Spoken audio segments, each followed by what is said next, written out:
There's a quotation that I almost used in the Harry Potter book. In magic, man has to rely on himself. But that's the perennial appeal of magic, the idea that we ourselves have power and we can shape our world.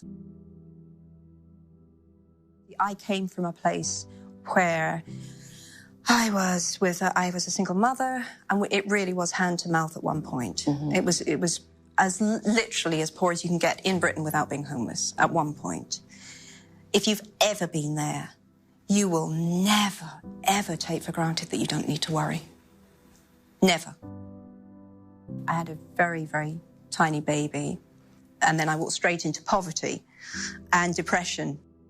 Clinical depression is a terrible place to be because it's not sadness. Sadness is not a bad thing, you know, to cry and to feel, but it's that cold absence of feeling. It's even the absence of hope that you can feel better.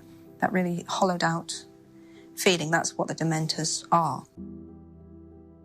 Poverty entails fear and stress and sometimes depression. It means 1,000 petty humiliations and hardships. Climbing out of poverty by your own efforts, that is something on which to pride yourself. But poverty itself is romanticized only by fools. What I feared most for myself at your age was not poverty, but failure. Ultimately, we all have to decide for ourselves what constitutes failure. But the world is quite eager to give you a set of criteria if you let it. So I think it fair to say that by any conventional measure, a mere 7 years after my graduation day, I had failed on an epic scale.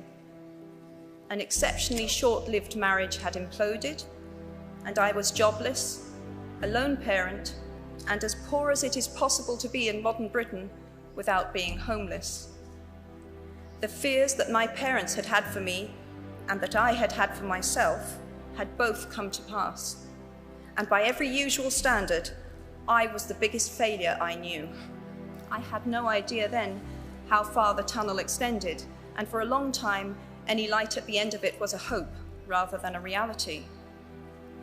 So why do I talk about the benefits of failure?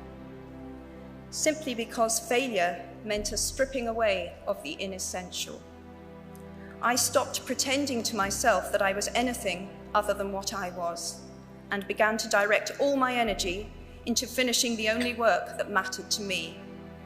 Had I really succeeded at anything else, I might never have found the determination to succeed in the one arena where I believed I truly belonged. I was set free because my greatest fear had been realized, and I was still alive, and I still had a daughter whom I adored, and I had an old typewriter and a big idea. And so rock bottom became the solid foundation on which I rebuilt my life. You might never fail on the scale I did, but some failure in life is inevitable.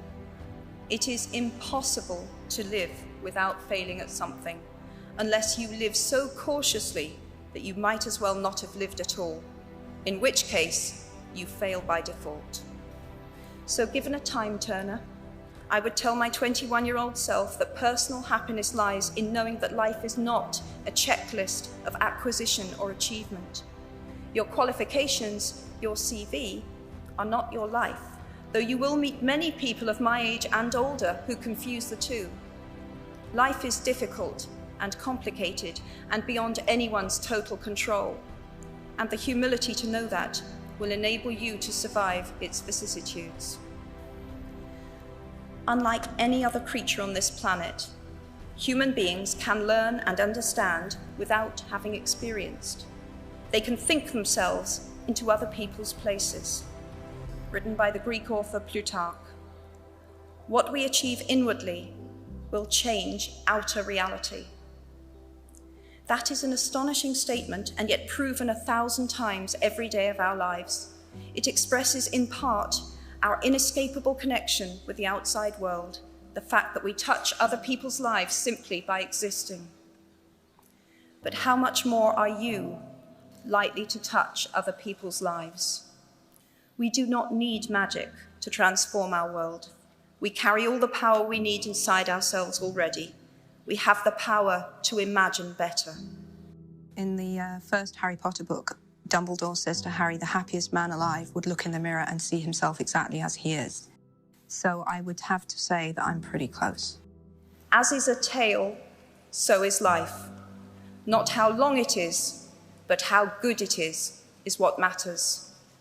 I wish you all very good lives.